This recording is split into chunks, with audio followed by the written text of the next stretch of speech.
Abbe Faria, this fascinating character from The Count of Monte Cristo, deserves a closer look at his past. Lorenzo Faria was born in 1746 in Rome to an Italian father and a Portuguese mother of noble lineage. From an early age, he displayed an extraordinary intelligence that impressed those around him. Destined for the church, he entered the seminary where he developed a passion for the natural sciences, ancient languages, and philosophy. In the 1770s, having become an abbot, he worked as a librarian and secretary for Cardinal Rospigliosi in Rome. His insatiable curiosity led him to explore fields considered suspect by some ecclesiastical authorities: electricity, chemistry, and the philosophers of the Enlightenment. This period coincided with his decisive encounter with Cesare Spada, the last descendant of the family that owned the famous treasure. In 1779, the old man, impressed by the young abbot's erudition, confided some family secrets to him before his death, without revealing the exact location of the treasure but leaving cryptic clues. In 1780, Faria was in Paris, where the vibrant intellectual life captivated him. He frequented philosophical salons and met Lavoisier and other scholars of the time. His reputation as a brilliant man earned him the jealousy of some and the friendship of others. The French Revolution marked a turning point in his life. Faria, influenced by the ideals of the Enlightenment, was initially enthusiastic about political change. In 1791, he accepted a diplomatic mission to return to Italy, where he was to promote French revolutionary ideas. It was during this period that he met the young officer Napoleon Bonaparte in Rome, a brief but memorable encounter. He perceived in this man an excessive ambition that worried him.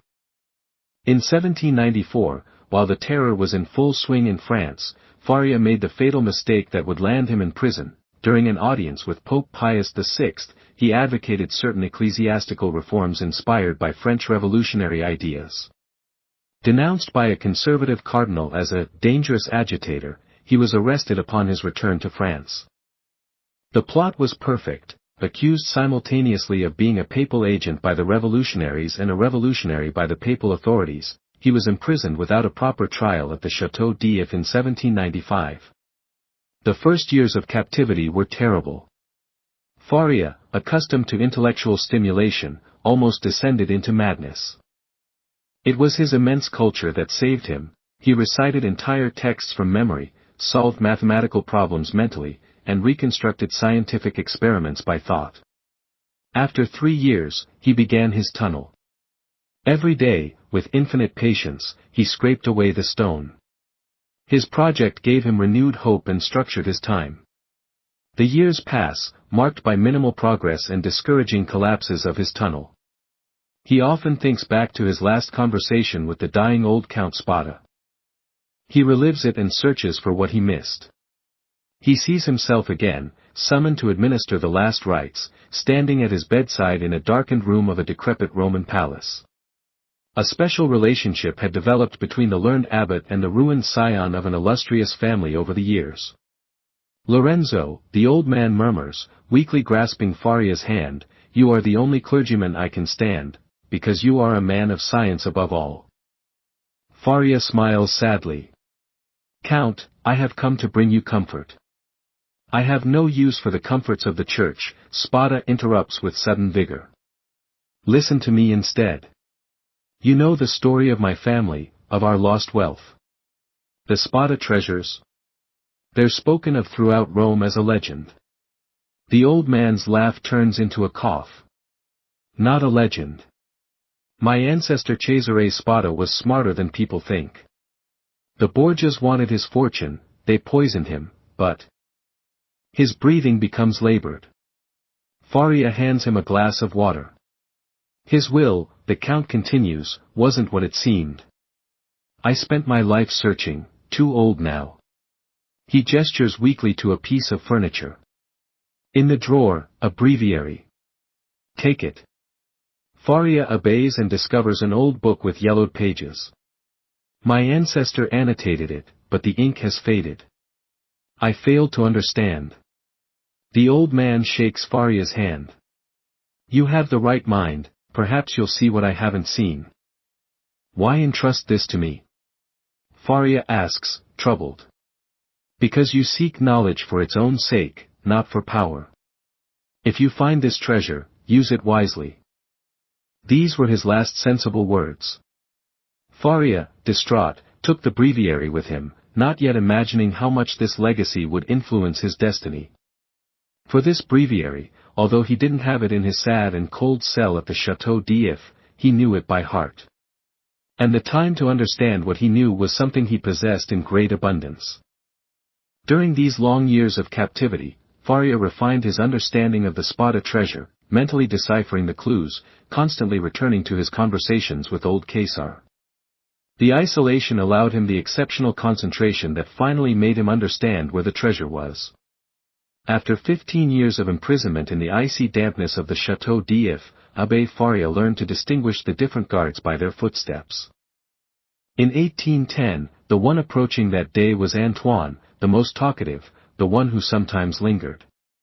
"Here's your soup, scholar," Antoine called, pushing the bowl through the small opening in the door.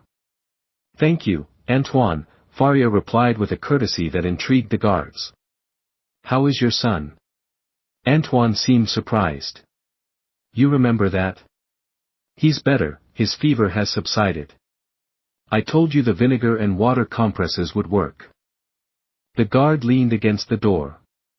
"For a madman, you know a lot." "I'm not mad, Antoine. I'm simply a man who was tried to silence." Antoine chuckled. "That's what all the prisoners here say. But you, at least, are entertaining with your stories and your science."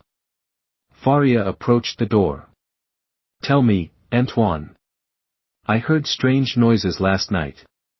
Like something heavy was being dragged." The guard lowered his voice. "Old Paulin, from the cell.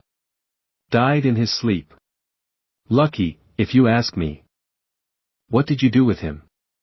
Faria asked, feigning detached curiosity. "What we do with all the dead here. A weighted bag and then." Antoine gestured meaningfully downward. "Into the sea, through the door of the dead, on the lower level. The fish take care of the rest." Faria shuddered, but his mind was already calculating. "And no one checks the identity of the body?" Antoine burst out laughing. "Who would care? One less number to feed, that's all that matters to the director. We sew up the bag, tie a cannonball to the feet, and goodbye.